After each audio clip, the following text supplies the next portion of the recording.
Fala galera, mais uma vez eu, Alexandre Magalhães, na resenha com Magalhães, para falar dos times do futebol brasileiro e dos campeonatos que estão em curso. Brasileirão 2024, 32ª rodada picotada, Jogo sexta, jogo sábado, jogo segunda. E nesta terça-feira, dia 5 de novembro de 2024, tivemos 3 jogos. O líder do campeonato jogou o clássico aqui contra o Vasco e sem desmerecer nada, sem ter desmerecimento nenhum. Era óbvio que o Botafogo ia ganhar do Vasco, Ah, mas clássico acontece tudo, clássico não tem favorito. Parou.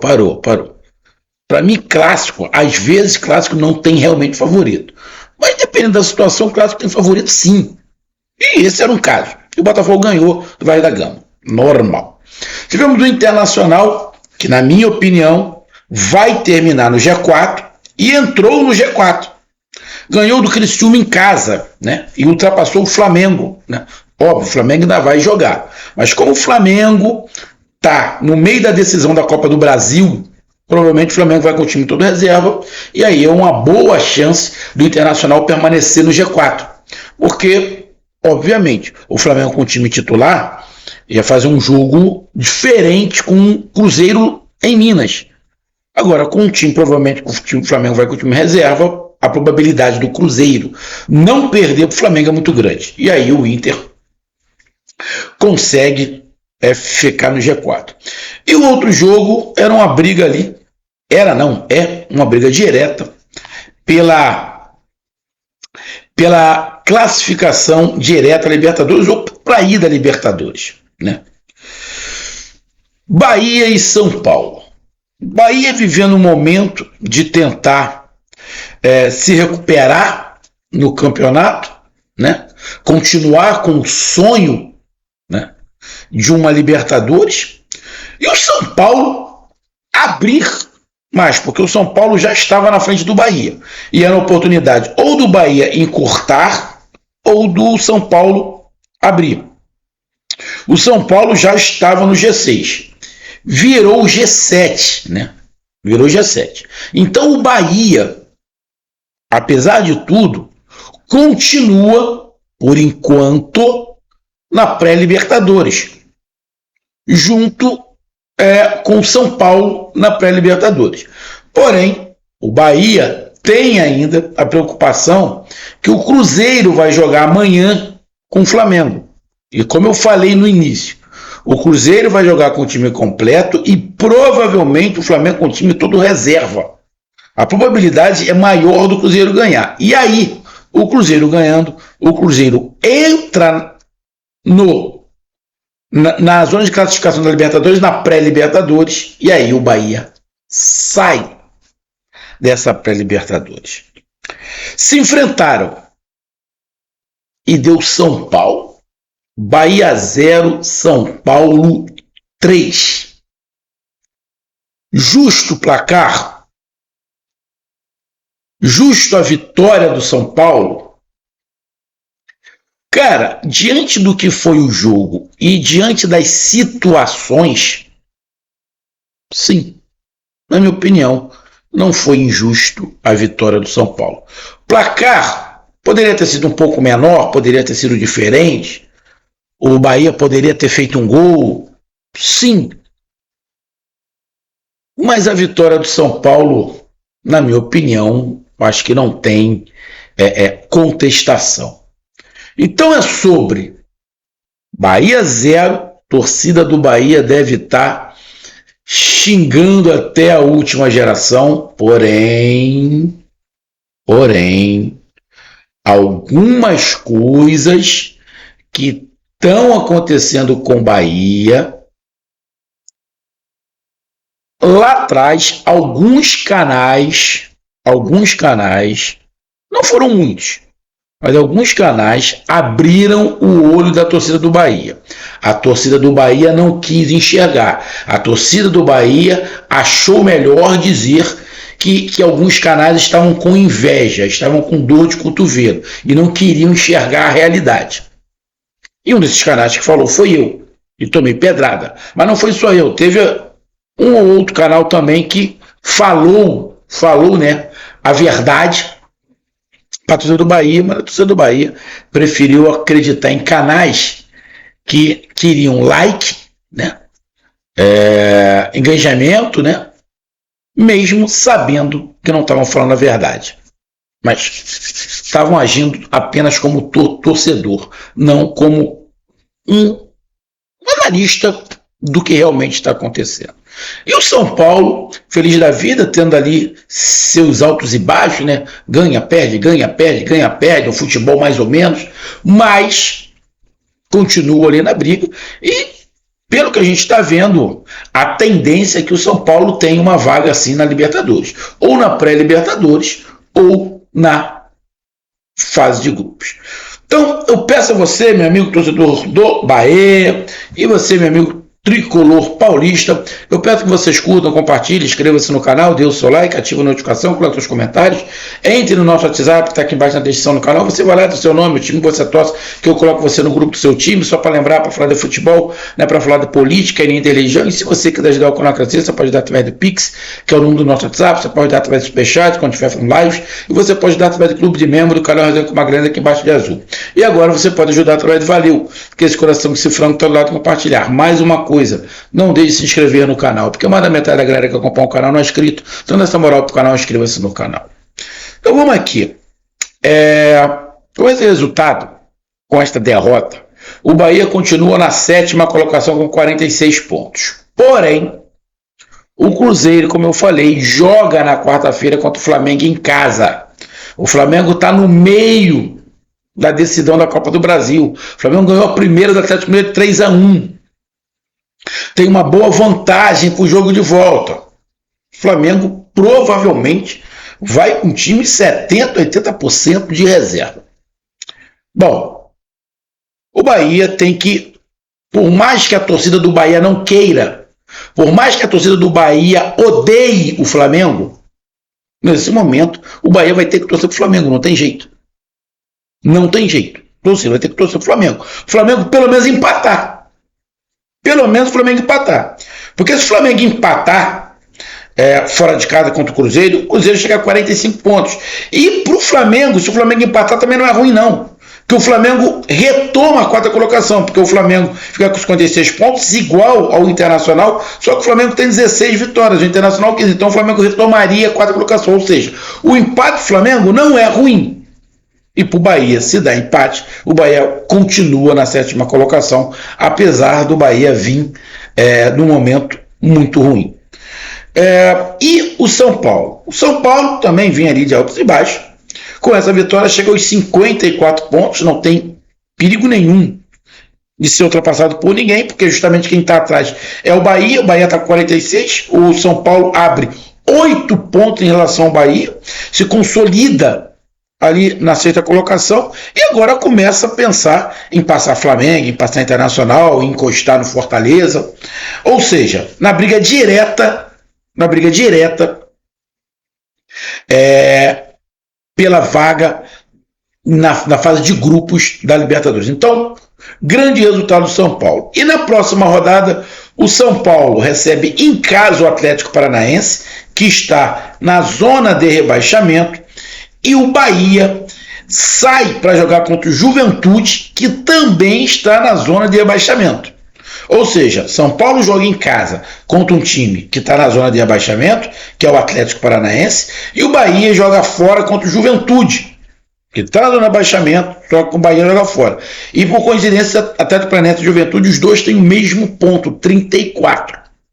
Olha a importância desse jogo de São Paulo e Bahia para Atlético Paranaense e Juventude.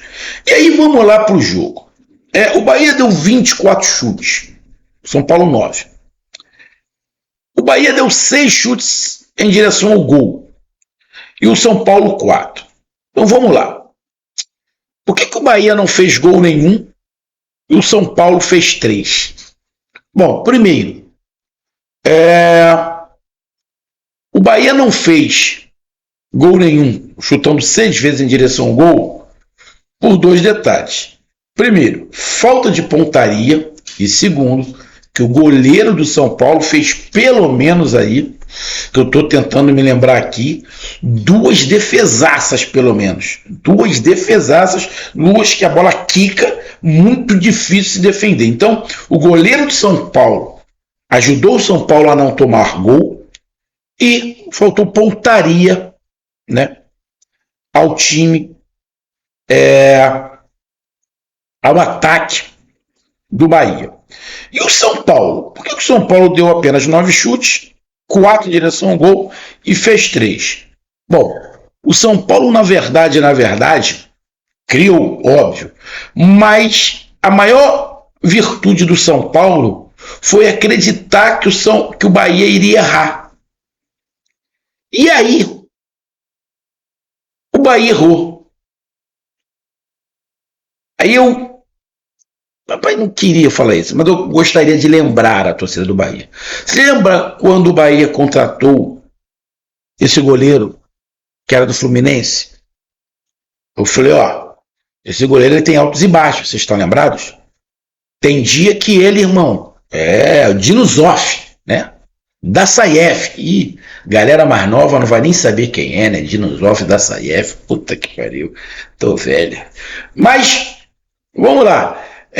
Tem partidas que se alguém olhar vai falar, esse é o melhor goleiro do planeta. E tem outras que vai falar, como é que esse cara consegue ser goleiro do Bahia? Ruim desse jeito. É mais ou menos por aí. No Fluminense ele era exatamente assim. Exatamente assim. E ele falhou. Mas já tinha falhado no jogo passado, só para lembrar. E aí o São Paulo aproveitou. E aí vai o segundo gol. Segundo gol, deixa eu tentar lembrar aqui. Segundo gol foi do Wellington Rato, né? Foi do Wellington Rato, se eu não estiver enganado, foi uma falha também. Deixa eu tentar lembrar de quem foi a falha agora. Foi um gol no primeiro tempo e 2 gols no segundo. O Wellington Rato entrou. Estou tentando lembrar de quem foi a falha. Eu sei que 2 foram falhas e o Lucas Moura um contra-ataque. Então, 2 foram falhas. A do Luiz Gustavo foi a falha do goleiro. A do Wellington Rato foi uma falha. Teve uma outra falha também que por pouco o São Paulo não faz gol. E o contra-ataque do Lucas Moura. Além disso, o São Paulo teve pelo menos mais uns 2 ou 3 contra-ataques que poderia ter aumentado esse placar. Então a virtude do São Paulo foi ter aproveitado as falhas do Bahia e as oportunidades que apareceram. Mas olha que apareceu mais. Esse placar de 3-0 poderia ter sido um pouco maior, poderia ter sido 4 ou 5 pelos contra-ataques que o São Paulo desperdiçou. Posse de bola, um pouco maior do Bahia. Aí vamos lá para o lado do Bahia. O Bahia falhou, o goleiro falhou, tomou um gol. Uma parte da torcida vaia, a outra aplaude, a galera aplaude, uma coisa e tal, mas a paciência está acabando. Isso dá uma certa desestabilizada no time do Bahia. O Bahia não fazia um primeiro tempo ruim. Muito pelo contrário, estava indo para cima, estava pressionando, o goleiro defendendo. Só que tem um detalhe. O Caio Alexandre, que no início da temporada estava feliz, rindo de orelha a orelha, curtindo com tudo, rindo de tudo, desdenhando até do Fortaleza, da onde ele veio, não está jogando nada. O Cauli, que a torcida, no início do ano do Bahia, estava curtindo, rindo, tirando onda, zoando Palmeiras. Olha lá, o Bahia agora não vende jogador por qualquer preço. Todo mundo quer o Cauli, todo mundo quer o Cauli. Não está jogando nada. O Jean Lucas tenta ajudar, mas também caiu muito de produção. No segundo tempo, o Jean Lucas não conseguia acelerar o jogo. E aí o único que tenta fazer alguma coisa é justamente o melhor. Dos 4 meio de campo, é justamente o melhor disparado. Estão em prateleiras diferentes, é o Everton Ribeiro. Só que o Everton Ribeiro está jogando sozinho. Porque não dá para ele jogar com o Caio Alexandre, não dá para ele jogar com o Jean Lucas e muito menos com o Cauli. Então a posse de bola do Bahia é basicamente por causa do Everton Ribeiro. Isso fica muito pesado, né? Muito pesado. Precisão dos passes, quase 90% dos dois times. Faltas, acho que um pouco alta, né? 13 de um lado, 16 do outro. Cartões amarelos, 3 para o Bahia, 2 para o São Paulo. Cartões vermelhos, nenhum impedimento, apenas um impedimento no finalzinho do jogo. Né? Que fez uma grande partida, né? Uma grande partida. O Luiz Gustavo dá um passo pro Caleri. Já no final do jogo, nos acréscimos, ele está impedido. O Luiz Gustavo jogou muita bola. Escanteios, 10 do Bahia e 3 do São Paulo. Aí você pega os números. Todos os números estão a favor do Bahia. Mas por que o Bahia não ganhou? Primeiro, dos 4 do meio campo, apenas um está jogando bola. Os outros 3 está fazendo força. Magalhães, então por que não tira os 3? Se tirar os 3, vamos lá, do Bahia. Se você tirar os 3, o Rogério Ceni hoje tirou Ademir, que para mim tirou errado. O Ademir estava fazendo uma boa partida, para mim o Rogério Ceni errou em tirar o Ademir, mas ele tirou Alexandre, Jean Lucas e Cauri. O que eu falei, os 3 não estavam jogando nada, o Everton Ribeiro estava jogando sozinho. Mas vamos lá. Ele botou Carlos Pena, Rafael Ratão e Nicolás Azevedo. Você imagina o time do Bahia com Carlos Pena, Azevedo, Ratão e Everton Ribeiro. Na boa, o time do Bahia não estaria na 7ª colocação. Esse banco de reservas não dá para, na minha opinião, não dá para suprir os 4 titulares. Mesmo os 3 estando mal. Mas pode dar uma mesclada. Talvez desses 4, colocar 2 e 2 meter no banco. Tá? Então, como eu falei, por que os números ficaram a favor do Bahia e o Bahia não ganhou? Primeiro, como eu falei, do meio campo, apenas o Everton Ribeiro está jogando bem. Segundo, você tem falhas sucessivas do sistema defensivo. Falhas toda hora. Toda hora o sistema defensivo do Bahia falha. Rogério Ceni tenta fazer alguma coisa, bota 4 atacantes. Obviamente, o VaidaBet vai tomar contra-ataque. Tomou pelo menos 4 ou 5 contra-ataques. O São Paulo acabou aproveitando apenas um. O Bahia deu sorte, porque o São Paulo teve mais oportunidades, né? Por que o Bahia não fez gol? Não fez gol porque faltou pontaria e o goleiro do São Paulo fez pelo menos 2 grandes defesas. Então, concluindo, para a gente terminar o nosso pensamento.